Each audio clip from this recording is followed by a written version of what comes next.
ప్రతిపాడు జిల్లా కాట్రపాడులో సర్పంచ్ మెదరమెట్ల శివశంకర్ వినూత్న నిరసన తెలిపారు. పంచాయతీ నిధులను ప్రభుత్వం తీసుకోవడంతో హరిదాసు వేషంలో నిరసన తెలిపారు. పంచాయతీ ఖాతాలో ఉన్న నిధులతో కనీసం లైట్ కూడా వేసేందుకు లేవంటూ ఆగ్రహం వ్యక్తం చేశారు.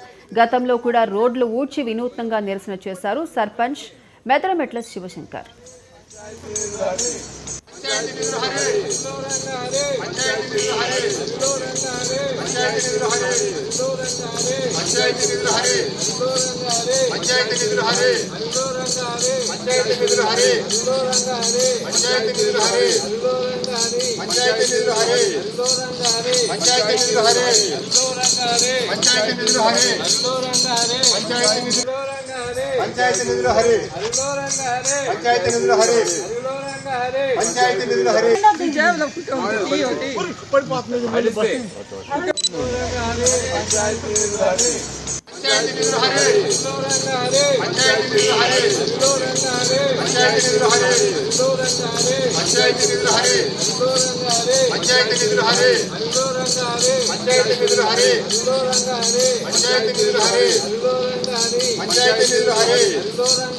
पंचायती